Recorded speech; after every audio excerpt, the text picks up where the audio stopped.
আসসালামু আলাইকুম। আশা করি সকল ভাই বন্ধুরা ভালো আছেন।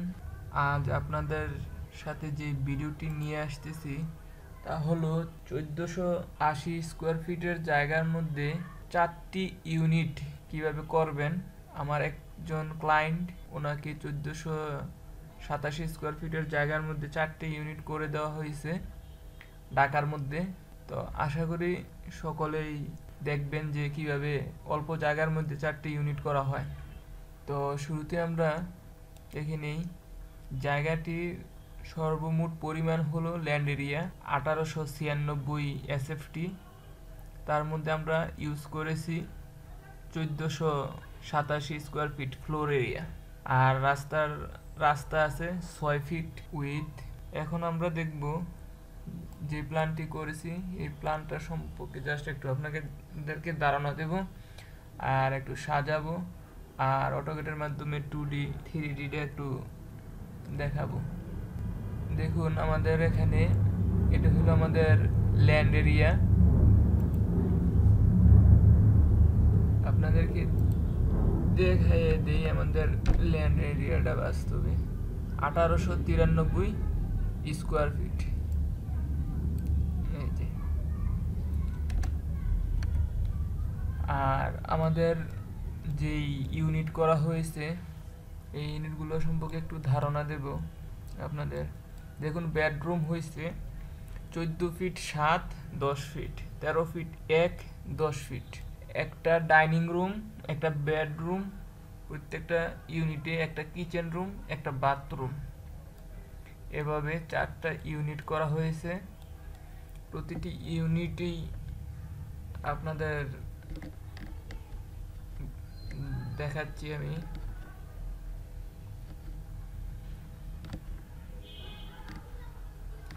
আমাদের এখানে দেখুন প্রথমে আমরা ফার্স্ট ইউনিট যেটা করেছি, প্রথম ইউনিট এটা হলো 322 এসএফটি জায়গার মধ্যে।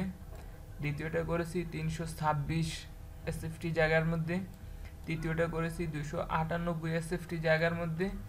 4 নাম্বার ইউনিট করা হয়েছে 289 স্কোয়ার ফিট জায়গার মধ্যে। প্রথমে যখন আমাকে বলছিল যে 1400 স্কোয়ার ফিটের জায়গার মধ্যে 4টি ইউনিট করে দেওয়ার জন্য, তখন আসলে আমি প্রথমে একটু ভেবেছিলাম যে এটি কিরকমভাবে ইউনিট করব 4টা। যখন বললো যে একদম ছোট পরিবারের জন্য 1 রুম হলেই হবে, তখন আমি চিন্তা করে বাহির করলাম যে 1 রুম করে করতে হলে তাহলে আর সাথে ডাইনিং রুমও যদি ব্যবহার করি তাহলে আরেকটু সুন্দর হবে, ইউনিটটা পরিপূর্ণ হবে। তারপর আমি এভাবে করে দিছি, ক্লায়েন্ট খুব খুশি হয়েছে। এখন আমরা একটু সৌন্দর্যবর্ধন করি। আমাদের এটা হলো এন্ট্রি রাস্তার সাথে দিয়ে, আর এখানে আমরা 3 ফিট রাস্তার সাথে 3 ফিট ছেড়ে দিছি, অন্যান্য পাশে 2 ফিট, আর ব্যাককে আমরা 3 ফিট ছাড়ছি। আর এখানে যে আমরা লবিটা রেখেছি এই লবিটা হলো 6 ফিট উইথ, আর লেন্থ সম্পূর্ণ জায়গায় আমরা দিয়ে দিচ্ছি। তারপরে দেখুন এখানে আমরা এন্ট্রি করলাম গ্রিল। তারপর আমরা সৌন্দর্যবর্ধন করি আমাদের প্রত্যেকটা রুমের মধ্যে। আমরা বাথরুম, কিচেন রুমে সিঙ্ক, গ্যাস স্টোভ, কমোড ব্যবহার করলাম। তার পাশাপাশি আমরা রুমগুলো একটু সাজাবো। দেখুন ডাইনিং রুমের মধ্যে টেবিল দিয়েছি এবং রুমের মধ্যে বেড ব্যবহার করতেছি যাতে সৌন্দর্য বৃদ্ধি হয় আমাদের এই ফ্লোর প্ল্যানে। তো এখন আমরা এটার 3D করব, 3D তে কেমন দেখা যায় এটা আমরা দেখব। আমরা 3D এর মধ্যে দেখুন এই যে আমাদের 3D করা হয়েছে। এই যে এটা ফ্রন্ট সাইডে দেখুন জানলা আছে একটা, এদিকে একটা, দুইটা, এদিকে এন্ট্রি ওয়ে। ঠিক তদ্রূপ আমাদের এখানে দেখুন এই যে একটা জানলা এই পাশে, এটা আরেক পাশে আরেকটা জানলা, ডান পাশে এবং বাম পাশে, আর এটা হলো এন্ট্রিটা। তার ফ্রন্ট ভিউ সেকশনটা আমাদের এরকম হবে দেখুন। আমাদের কলাম আমরা করছি, ক্রস সেকশনও আপনাদেরকে দেখাই দিচ্ছি। ক্রস সেকশনের আমাদের হাইট হলো 10 ফিট।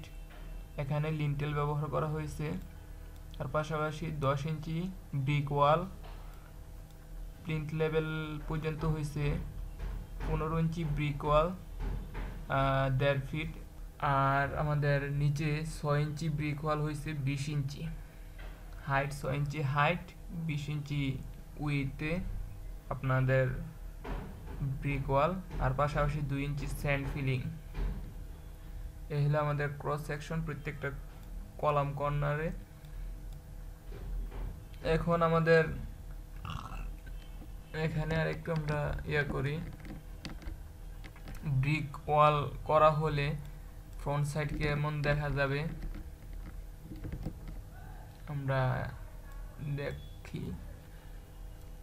দেখুন, এই হলো আমাদের একতলা বিল্ডিং এর ফ্রন্ট সাইডের ব্রিক ওয়াল। আর এটাকে আমরা যখন ফ্রন্ট সাইডের 3D ভিউ করব সম্পূর্ণ ফিনিশিং পর আমাদের এইরকম দেখাবে। তো আশা করি সকলেই দেখেছেন এবং অল্প পরিমাণ জায়গায় কিভাবে ক্লায়েন্টদের চাহিদা অনুসারে কাজ কমপ্লিট করবেন একটু ধারণা দেওয়া হলো। আর এগুলো পিডিএফ করলে আরেকটু কেমন সুন্দর হয় এটা আমি দেখাবো, আপনার সাথে দেখুন।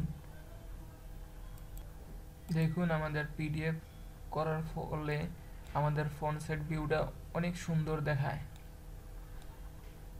সামনে রাস্তার সাথে গাছ লাগানো হয়েছে, এভাবে যদি সাজানো হয় তখন আমাদের ফ্রন্ট সাইড অনেক সুন্দর দেখাবে। এখন আমাদের প্ল্যানটা আমরা একটু পিডিএফ করে দেখি কেমন দেখাবে।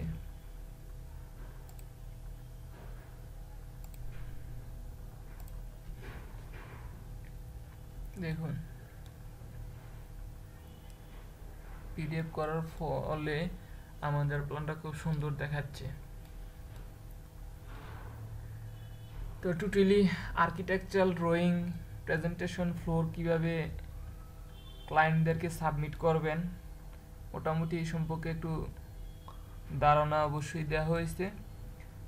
অল্প পরিমাণ জায়গায় ক্লায়েন্টদের চাহিদা অনুসারে কিভাবে আপনারা কাজ করে দিবেন যারা ইঞ্জিনিয়ার আছেন।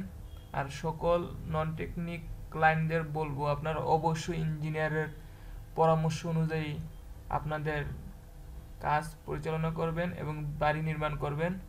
সামান্য কিছু টাকার জন্য আপনি মিস্ত্রির উপর নির্ভর করে বাড়িটি নির্মাণ করা আমাদের পক্ষে সাজেশন আমরা কখনোই দেই না।